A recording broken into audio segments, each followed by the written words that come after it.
कहानी एक ऐसे महान योद्धा की है जो बहुत ताकतवर होता है, जो बड़े से बड़े कारनामों को कर देता है। पुराने कथाओं में सबसे महान योद्धा कहा जाने वाला यह व्यक्ति हरकुलिस है।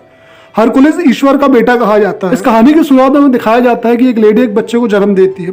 यह बच्चा जो होता है वह ज्यूस का बेटा होता है और यह लेडी इसका नाम रखती है हरकुलिस। हरकुलिस का मतलब होता है हेरा की शान, और जो हेरा होती है वह ज्यूस की पत्नी होती है। उसे सारी मानव जाति पूछती है जब उसे पता चलता है कि ज्यूस का किसी औरत के साथ संबंध है और उसने किसी मानव बच्चे को जन्म दिया है, तब वह बहुत क्रोधित होती है। वह उसे मारने के लिए 2 सांपों को भी भेजती है, लेकिन वह 2 सांप को भी हरकुलिस पकड़ के मार देता है। हरकुलिस भी अपने पिता की तरह बहुत ताकतवर होता है। अब धीरे धीरे समय बीतता है और हरकुलिस बड़ा होता है। हरकुलिस के बड़े होने पर देवता उसे 12 कारनामे करने के लिए कहते हैं। वह कहते हैं कि अगर उसने 12 कारनामे कर लिए तो हेरा उसे परेशान नहीं करेगी, हेरा उसे शांति से धरती में जीने देगी। 12 कारनामों में से कुछ कारनामे होते हैं जिसमें एक सुअर को वह मारता है। यह सुअर इतना ताकतवर होता है कि एक ही झटके में बड़े से बड़े पेड़ को काट देता है, लेकिन हरकुलिस इसे अकेले मारता है। और यह एक ऐसे शेर को मारता है जिसे तीर भी नहीं भेद पाता, यह उस शेर को भी मार देता है। मैसेडोनिया के तट पर कुछ लुटेरों ने एक आदमी को बांध के रखा होता है। यह आदमी जो है वह हरकुलिस का भांजा होता है। तभी वहां पे हरकुलिस आता है और उनसे कहता है कि उसे छोड़ दो, लेकिन वह ऐसा नहीं करते। तब हरकुलिस और हरकुलिस के सभी साथी उन सबसे लड़ते हैं और उन्हें मार के वहां से भगा देते हैं। हरकुलिस और उसके साथी एक दावत उड़ा रहे होते हैं। तभी वहां पे एक राजकुमारी आती है। राजकुमारी उनसे कहती है कि तुम मेरे पिता के यहाँ चलो, मेरे पिता के यहाँ एक गृह युद्ध छिड़ रहा है और वहां का सेनापति ने हमारे खिलाफ युद्ध छेड़ दिया है, इसलिए मुझे तुम्हारी जरूरत है, तुम चल के हमें युद्ध जिताओ। तभी हरकुलिस का साथी बोलता है कि अभी हमारे पास टाइम नहीं है, हाँ लेकिन अगर तुम ज्यादा पैसे दो तो हम सोच सकते हैं। तभी वहां राजकुमारी बोलती है कि तुम मेरे पिता के यहाँ चलो, उनके पास इतना पैसा है कि वह तुम्हें पैसों से तोल देंगे। तो हरकुलिस कहता है कि ठीक है, मैं तुम्हारे साथ चलूंगा। अब हरकुलिस उनके साथ चला जाता है उनके राज्य में। तब उस राजकुमारी के साथ उसके राज्य आ जाते हैं। यहाँ पर उस राजकुमारी के पिता राजा कोटिस उनका स्वागत करते हैं और उसी राजकुमारी का एक बेटा होता है जो हरकुलिस का बहुत बड़ा फैन होता है। वह हरकुलिस से बताता है कि मैंने तुम्हारी सारी कहानियां पढ़ी है और तुम मेरे हीरो हो। राजा कोटिस हरकुलिस को दावत देते हैं और उसे खाने पे बुलाते हैं। अब वह उसको बताते हैं कि उनका जो सेनापति है उसने उनके साथ विद्रोह किया है और अब वह बहुत बड़ी सेना लेके उन पे हमला करने के लिए आ रहा है और वह रास्ते में जितने भी गांव पड़ते हैं सबको तबाह करते जाता है। उसके पास एक अश्वसेना है। अश्वसेना उसको बोलते हैं जो आधे इंसान और आधे जानवर होते हैं। यह सब मिलके उन पे आक्रमण करने आ रहे हैं, जिससे कि वह बहुत भयभीत है। सुबह हरकुलिस और हरकुलिस के साथी सेना को ट्रेनिंग देने के लिए जाते हैं। वहां पे अधिकतर मजदूर होते हैं और किसान होते हैं। वह उनसे बोलते हैं कि तुम एक ढाल की दीवार बनाओ जो बहुत ही मजबूत हो। तब यहाँ पे वह एक ढाल की दीवार बनाते हैं। अब यहाँ पे हरकुलिस का एक साथी दौड़ते हुए उस दीवार को तोड़ता है और वह अंदर चला जाता है। तब हरकुलिस बोलता है कि तुम लोगों की जो दीवार है वह इतनी मजबूत होनी चाहिए कि उसे कोई तोड़ ना पाए। अगर कोई उसे तोड़ लेगा तो इसका मतलब यह है कि वह तुम सबको मार देगा। कोटिस हरकुलिस से कहते हैं कि हमें भी युद्ध के लिए चलना होगा, क्योंकि उनके सेनापति ने उनकी ओर कूच कर दिया है। इससे पहले कि वह उस पर आक्रमण करे हमें उनको जाके वहां रोकना होगा। लेकिन तभी हरकुलिस उनसे कहता है कि अभी हमारी सेना तैयार नहीं है, अगर अभी हम युद्ध में गए तो हम बहुत कुछ खो देंगे। तब राजा कोटिस कहता है कि नहीं, हमें कल सुबह ही निकलना होगा। तभी रात में राजकुमारी का बेटा हरकुलिस से मिलने आता है और वह उसका बहुत बड़ा फैन होता है। वह हरकुलिस से कहता है कि एक दिन मैं भी तुम्हारी तरह वीर योद्धा बनूंगा। तभी हरकुलिस के गले में एक शेर का दांत होता है। वह उसे निकाल के उससे गले में पहना देता है और कहता है तुम एक दिन बहुत बड़े योद्धा जरूर बनोगे। अब सुबह यह सब युद्ध के लिए निकल जाते हैं। या युद्ध के लिए आगे जाते हैं तो वहां पे बहुत सारा कोहरा होता है और थोड़ा और आगे जाते हैं तो वहां पे बहुत सारे सिर टंगे होते हैं। उनमें से जब एक के सिर को छीते हैं और उनका राजा कोटिस एक बंदे के सिर में हाथ लगाता है तो वह बंदा उठ जाता है और उन पे अटैक करने लगता है। तभी वो समझ जाते हैं कि यहाँ पे एक ट्रैप हुआ है और यह हम सबको मारने के लिए एक जाल बिछाया गया है।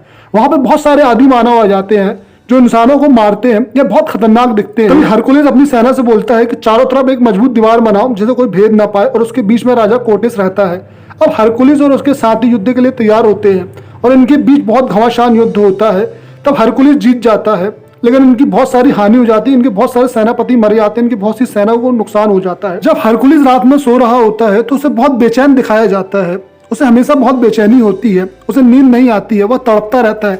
उसे सपने आते हैं कि उसके हाथों में खून है, 3 मुंह वाला जानवर उसे मारता है और उसे यह भी दिखाया जाता है कि उसका परिवार मरा हुआ है। यह सब देख के वह हमेशा बहुत परेशान रहता है। तभी सुबह उसका राजा कोटिस कहता है कि हमारी सेना के बहुत सारे सैनिक मारे गए हैं, तब हरकुलिस उनसे कहता है कि मैंने पहले ही कहा था कि यह सैनिक अभी तैयार नहीं है, पहले इन्हें हमें तैयार करना होगा, तब आगे बढ़ना होगा। तब राजा कोटेस इस बात के लिए मान जाता है। अब हरकुलिस और उनके आदमी यहाँ से आगे नहीं बढ़ते हैं, बल्कि इनको अब ट्रेन करते हैं। वह इनको युद्ध के अनेक तरीके सिखाते हैं कि कैसे लड़ना है, कैसे बचना है। वह इन्हें सारे तरीकों से ट्रेन करते हैं और एक बहुत ही मजबूत सेना तैयार करते हैं। अब इनकी सेना युद्ध के लिए पूरी तरह से तैयार होती है और ये आगे कूच करते हैं। जब यह आगे जा रहे होते हैं तब इन्हें पहाड़ों में कुछ अश्वमानव दिखते हैं। अश्वमानव वो होते हैं जो आधे इंसान और आधे जानवर होते हैं। लेकिन थोड़ी देर बाद वह नीचे आते हैं। जब वह नीचे आते हैं तो ये लोग देखते हैं कि वह अश्वमानव नहीं है, वह नॉर्मल इंसान ही है। और जो अश्वमानव है उसकी कहानी जो है वह सब एक झूठी कहानी है। दोनों सेनाओं के बीच एक घमासान युद्ध होता है और दोनों सेनाओं के काफी लोग मारे जाते हैं। यहाँ पे हरकुलिस और हरकुलिस के साथी भी बहुत अच्छे से युद्ध लड़ते हैं और उनके काफी सारे सैनिकों को मार देते हैं। जब उनका सेनापति हरकुलिस को मारने आ रहा होता है तभी हरकुलिस उस सेनापति को घोड़े से गिरा देता है और उन्हें गिरफ्तार कर लेता है और उनकी बची कुची सेना वहां से भाग जाती है। अब हरकुलिस की सेना जीत जाती है और वह उस सेनापति को बंदी बना के अपने राज्य लेके आते हैं। जब वह अपने राज्य उसे लेके आते हैं तब उनका सेनापति बोलते हैं कि तुमने पूरे के पूरे राज्य को गुलाम बनाने में इनकी मदद की है। तब हरकुलिस बोलता है कि तुम लोग कातिल हो, तुम लोगों ने गांव के गांव लूटे हैं। तब उनका सेनापति बोलता है कि कातिल हम नहीं है, कातिल ये लोग हैं। अगर ये इतने ही अच्छे हैं तो इनकी सेना कहाँ है? गद्दारी हमने नहीं, गद्दारी इन्होंने की है। तुम सच्चाई का पता लगाओ। जीत का जश्न मना रहे होते हैं और उनके सेनापति को वहां पे बांध दिया जाता है। तभी वहां की राजकुमारी उस सेनापति को देखती है और उसे देख के उसे बहुत दर्द होता है और यह सब हरकुलिस देख रहा होता है। जब राजकुमारी अंदर जाती है तब हरकुलिस भी उसके पीछे जाता है और उससे पूछता है कि आखिर सच्चाई क्या है। तब राजकुमारी उसे नहीं बताती है, लेकिन हरकुलिस फिर भी पूछता है कि सच बताओ मुझे क्या है। तब वह बताती है, यहाँ का जो राजा था वह मेरा पति था और यह उसका सेनापति था। गद्दारी इसने नहीं की है, गद्दारी मेरे पिता ने की है। मेरे पिता ने मेरे पति को जहर दे दिया था जिससे उनकी मृत्यु हो गई और उन्होंने राज्य में विद्रोह कर दिया था। मुझे मेरे पिता की मदद करनी पड़ी क्योंकि मेरा बच्चा उनके ही पास है। अगर मैं ऐसा नहीं करती तो वो उनको मार देते और वैसे भी मेरे पिता बूढ़े हो गए हैं, उनके बाद गद्दी पे मेरा बेटा ही बैठेगा जो सही हकदार है। लेकिन हरकुलिस बोलता है कि सच में क्या ऐसा होगा? तुम्हारे पिता उसे बैठने देंगे? नहीं, वह उसे ही मार देंगे। तब राजकुमारी हरकुलिस से कहती है कि तुम भी मेरे बेटे को अपने साथ ले जाओ, उसे अपने तरह योद्धा बनाना। लेकिन तभी उस राजा का एक सेनापति ऐसा देख लेता है और वह अपने राजा को बता देता है। अब हरकुलिस गुस्से में राजा के पास जाता है और उस राजा से कहता है कि तुमने हमसे झूठ कहा, तुमने हमें धोखा दिया। तब राजा कहता है कि मैंने तुम्हें कोई धोखा नहीं दिया, मैं शुरू से इस राज्य को पाना चाहता था। मैं इस राज्य का मंत्री था और तभी मैंने सोच लिया था कि एक न एक दिन मैं राज्य का राजा बनूंगा और आज मैं बन गया। अब तुम्हारे पास दो ऑप्शन है, या तो तुम मेरे सेनापति बन जाओ या तो अपना सोना लो और यहाँ से चलते बनो। तब वह सोना लेके वहां से चले जाते हैं। हरकुलिस और हरकुलिस के साथी यहाँ से सोना लेके जा ही रहे होते हैं। और हरकुलिस के साथी यहाँ पे सुबह सोना लेके वापस जा रहे होते हैं। जब वह यहाँ से जा रहे होते हैं तब गांव वाले उनके सामने खड़े रहते हैं और वो उनको देखते रहते हैं। हरकुलिस को लगता है कि इनके गुलाम बनाने के कारण कहीं ना कहीं मैं ही हूँ। तब हरकुलिस कहता है कि नहीं, मैं यहाँ पर रुकूंगा और उस सेनापति को आजाद कराऊंगा और इस देश को भी आजाद कराऊंगा। तब हरकुलिस का एक दोस्त बोलता है कि यार हमें इन सब लफड़ों में नहीं पड़ना है, हमें हमारा सोना मिल गया, अब हम यहाँ से चलते हैं। तब हरकुलिस कहता है नहीं, ये मेरा भी सोना तुम ले जाओ और तुम सब यहाँ से जाओ, मैं यहाँ पे रुकूंगा। तब हरकुलिस और हरकुलिस के साथी वही रुक जाते हैं और उनमें से एक साथी उसका जो रहता है सारा सोना लेके यहाँ पे चला जाता है। हरकुलिस और हरकुलिस के साथी जो है वापस महल की ओर जाते हैं, लेकिन राजा को उनके मंसूबे के बारे में पहले ही पता चल जाता है और वह उन्हें गिरफ्तार करवा लेता है और अपनी बेटी को भी गिरफ्तार करवा देता है क्योंकि बेटी भी अब हरकुलिस के साथ मिल जाती है। अब यहाँ पे हरकुलिस को एक गुफा में बांध देते हैं और उनके सभी साथियों को एक कारागार में बंद कर देते हैं। हरकुलिस के हाथों को लोहे की जंजीरों से बांध देते हैं। लोहे की जंजीरें बहुत मोटी और मजबूत होती है। 3 मुंह वाले जानवर की आवाज आती है और उनके साथ आता है एथेन का राजा।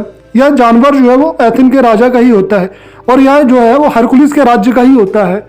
हरकुलिस को तब याद आता है कि यही आवाज उसने तब सुनी थी। तब वह उससे पूछता है कि तुमने ही मेरे परिवार को मारा है। तब उनका राजा कहता है कि सही कहा, मैंने ही तुम्हारे परिवार को मारा है। तब हरकुलिस पूछता है तुमने उनको क्यों मरवाया? तब उनका राजा बताता है कि मुझसे ज्यादा तुम्हारी हमारे राज्य में ख्याति थी, इसलिए एक दिन मैंने तुम्हारे परिवार को मरवा दिया और इसका इल्जाम तुम पे लगवा दिया ताकि वहां के लोग तुम्हें गद्दार समझे और खूनी समझे। यह सब बातें सुन के हरकुलिस बौखला जाता है, लेकिन वह जंजीरों में बंधा होता है, कुछ कर नहीं पाता है।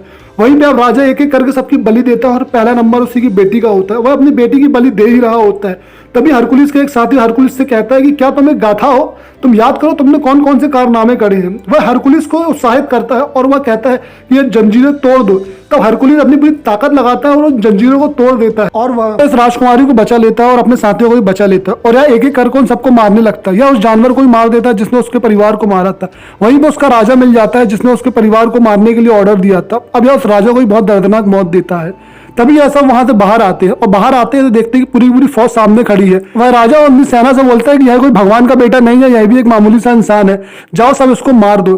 तभी उस राजा के पास उस लड़की का बेटा होता है और उस बेटे के गले में चाकू रख के बोलती है कि अगर तुमने कुछ किया तो हम उस बेटे को मार देंगे। उसका दोस्त आ जाता है जो सोना लेके वहां से चला गया था, वह उस बच्चे को बचा लेता है। लेकिन उसको बच्चे को बचाने के कारण हरकुलिस का एक दोस्त जो होता है उसको भी तीर लग जाते हैं और तीर लगने के कारण उसकी मौत हो जाती है। यह सब ऊपर जाते हैं और सारी सेना इनको ऊपर पकड़ने के लिए जाती है। तभी वहां पे एक देवी की मूर्ति होती है।